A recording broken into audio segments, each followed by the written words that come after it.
Bom dia, bom dia, bom dia. Hoje, terça-feira, dia 15/9/2020. Vamos para as notícias que hoje tem notícia boa com notícia ruim misturada. Vamos embora, meu Deus do céu. Bolsas de valores ontem subiu quase 2%, 1,9%, chegou a 100 mil pontos de 272. Bolsas internacionais estável do mesmo jeito que ontem, paradinha, nem para cima nem para baixo. Bolsas de valores do Brasil recuperou muito bem, tem algumas ações que subiram mais, outras ficaram mais ou menos, e assim vai indo conforme a onda vai tocando, a gente vai caminhando. Uma notícia muito boa: câmbio. Compra 5,57, venda 6, caindo os dois, tanto de compra quanto venda.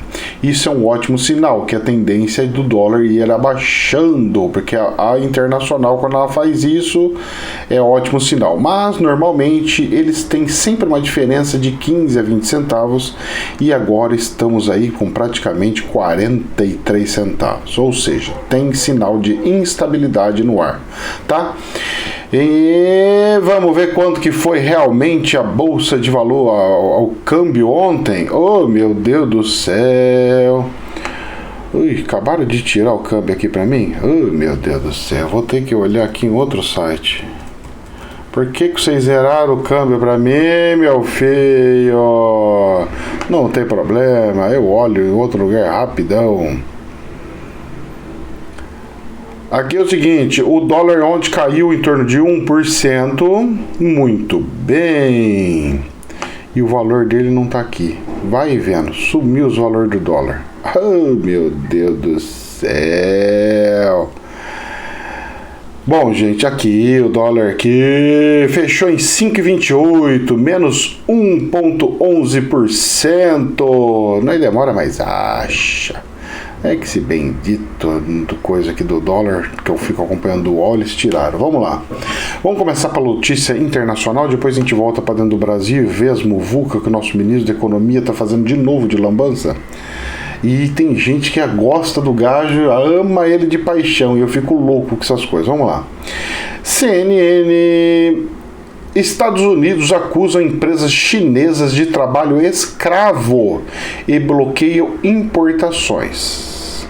Vejam bem, isso daí é uma denúncia gravíssima. Por quê?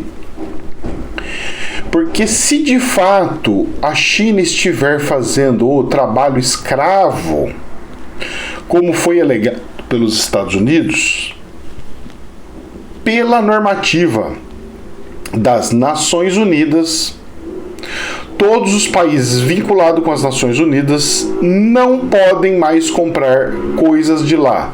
Empresas dos países do planeta não podem mais comprar de lá.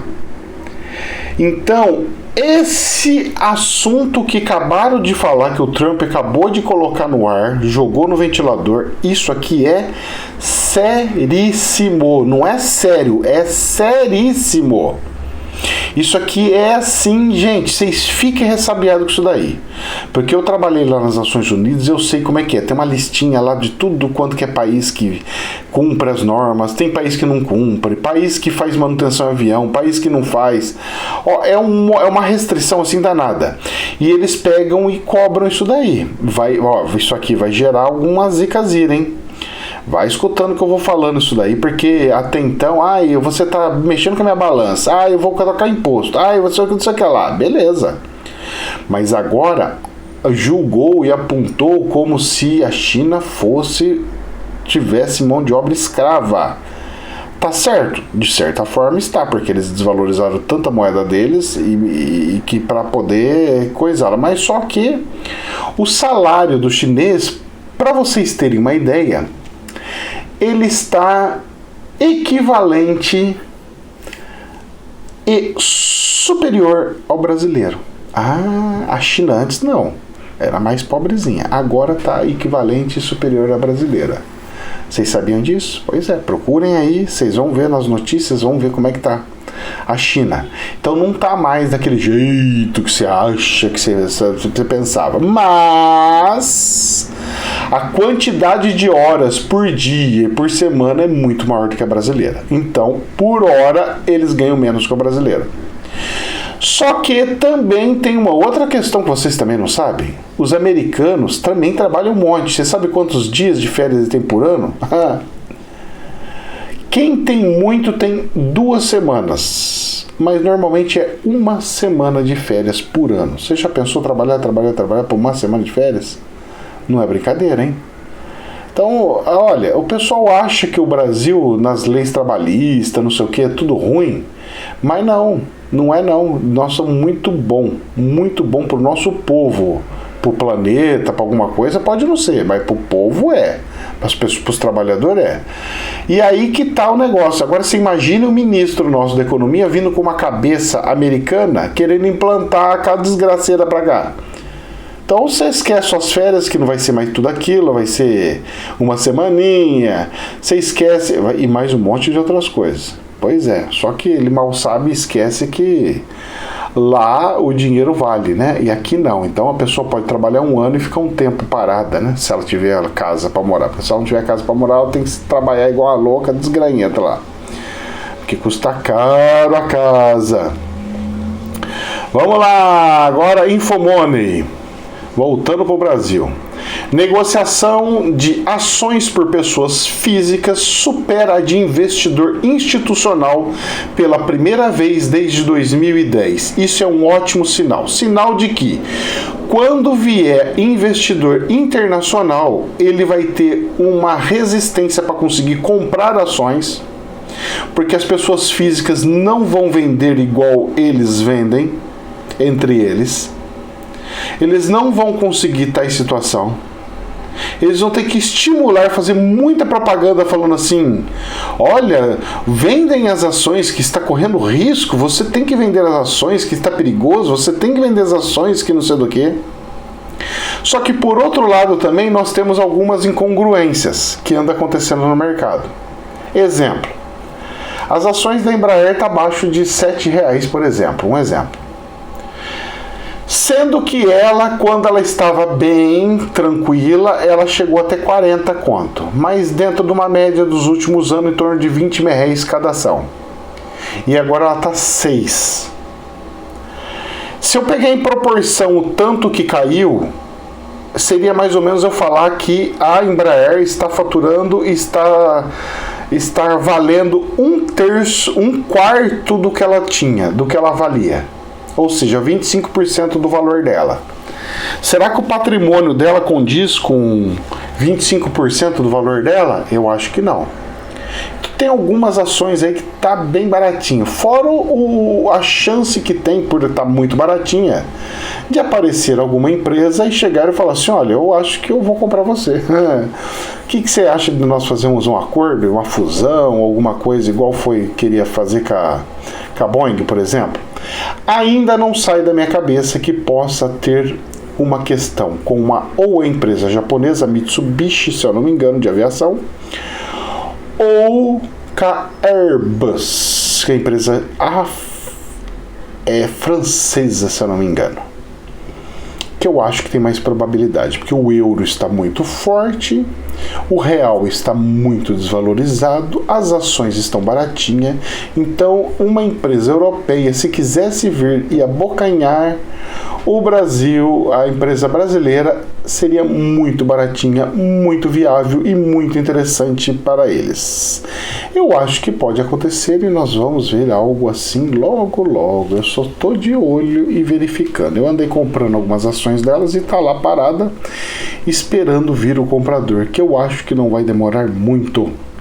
Mesmo porque numa recuperação, quando você quer levantar uma empresa, você pega e faz uma aquisição bem feita, ela se fortalece frente às concorrentes, mostrando que agora você não vai vender só um avião gigante, mas também um menor, e você tem as suas ações majoradas explodindo. Então só com a valorização, com o dinheiro da valorização, eles conseguem pegar aquele dinheiro da valorização e comprar por R$0, R$0. Escuta o que eu estou te falando, eu faria essa jogada. Eu não sei quem que tá lá do outro lado do mercado, mas vamos perceber isso daí, porque é assim que funciona. Ninguém percebeu isso, mas uma hora vai ter alguém que vai perceber que se ele anunciar uma coisa dessa com a Airbus, pode sair um belo de um caldo maravilhoso e interessante. Vamos lá, dando sequência aí. Vamos para o ministro doido nosso que nós temos aqui, no sentido de que não pensa como nós pensamos. E aqueles que não pensam como nós pensamos, nós chamamos de doido pelo dicionário. Infomoney, vamos entrar em uma rota de implosão fiscal, fecha aspas, diz Guedes sobre o novo fundo a estados. O ministro da Economia fez um forte discurso contra a criação de fundos para compensar os entes pela reforma tributária. O ministro da Economia, Paulo Guedes, disse que a criação de novos fundos para destinar recursos federais para estados e municípios levará a União a uma rota de implosão fiscal e seria um assalto às gerações futuras, o mesmo ladainha. Mas ele nunca mostra os números, por que isso seria isso. Em evento virtual na Confederação Nacional de Municípios, Guedes fez um forte discurso contra a criação de fundos para compensar os entes pela reforma tributária.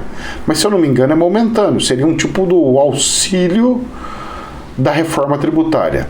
Os secretários de Fazenda defendem a criação de um fundo de desenvolvimento regional e de um fundo de exportações com recursos da arrecadação federal a ser dividido com os estados e municípios. Se anunciarmos que estamos criando mais fundos, a União pode quebrar e vai faltar dinheiro para todo mundo. Vamos entrar numa rota de implosão fiscal. Não podemos comprometer recursos que não temos. Não podemos bancar, afirmou. Tudo que conseguimos, daqui para frente vamos dividir, mas não podemos garantir o que não temos. Guedes disse acreditar que a arrecadação de impostos vai subir nos próximos meses para a União. E ele falou que não ia subir imposto. Escuta aí. Estados e municípios, mas que é preciso que todos sigam juntos, sem esperar compensação do governo federal. Ele afirmou que o governo dividiu o que tinha com os estados e municípios durante a pandemia. Não estou sabendo disso não. Não temos condições de duplicar agora. Não podemos ficar esperando que um ente dê garantias para o outro. Mas veja bem, o Guedes. Se a reforma tributária não é para subir imposto e é para passar os impostos que a União tem para estados e municípios, qual que é o problema? Por que tem que criar esses fundos e não sei do que? Se a sua matemática é perfeita, quando você pega e migra o imposto para os próprios municípios, foi. Por que em vez de coletar federalmente o imposto, por exemplo, de produção industrial, IPI, por que simplesmente não fala assim, agora a partir desse momento o IPI passa a ser aos estados e os estados não poderão alterar as alíquotas e as formas que estão durante um ano. Pronto. Vai continuar a mesma coisa, só que a receita indo para os estados. Eu não estou entendendo. PIS, COFINS, manda aí para os estados. Sei lá o que mais tem de imposto aí. Contribuição social, tem um mundo de imposto. O governo federal tem uma tonelada de imposto. Simplesmente pega e realoca o mesmo imposto alocando lá. E depois você pega e faz a unificação deles, já estando lá. Ou você cria de fato o Simples Nacional, continuando a escadinha para mais faturamentos, que é o que eu prego, que eu gostaria que acontecesse. Eu não estou entendendo muito bem essa ladainha que você está falando, viu, senhor ministro? Eu não estou entendendo essa ladainha e não vou engolir isso com tanta facilidade. Por quê? Vamos lá de novo? Infomoney. Reforma administrativa alimenta impasse entre bancadas e enfrenta primeiro obstáculo na Câmara. Uma semana após ser finalmente apresentada pelo governo Jair Bolsonaro, a proposta da reforma administrativa já enfrenta seus primeiros desafios antes mesmo de começar a tramitar no Congresso. Esse foi um dos assuntos do Frequência Política. A PEC proposta de emenda da Constituição cria linhas gerais para questões do funcionalismo público, que serão detalhadas em etapas seguintes por pacotes de projetos de lei ordinária e complementar. Entre os pontos tratados estão a definição de 5 tipos de vínculo entre servidores e o Estado. sendo que apenas um deles garante a estabilidade. E aí vai, a gente sabe como é que essa reforma anda aí, certo? Beleza? Então nós já estamos tendo um certo do atrito. Ano de eleição, não pode aprovar coisa que prejudica e faça perder votos ou gerar greves. Então o pessoal está meio ressabiado e eu não acredito que passe antes das eleições. E como as eleições é em novembro, terminando as eleições, já estamos em dezembro já tem recesso, então acabou. Esquece, só ano que vem. Escuta o que eu estou falando, esquece, só ano que vem. CNN. Agora vocês querem ver que coisa linda que é nosso ministro da Economia? Governo fala em congelar aposentadorias por 2 anos para pagar a Renda Brasil. Ô meu filho, ó, você está achando o quê? Que o aposentado é o quê? A equipe econômica quer que o valor da aposentadoria e outros benefícios do INSS sejam desvinculados do salário mínimo. Quer dizer que então o aposentado pode ganhar menos que o salário mínimo. Que é o salário mínimo, é o mínimo para se viver. Então ele pode ter menos do que o salário mínimo para viver. Então o salário mínimo não é mínimo.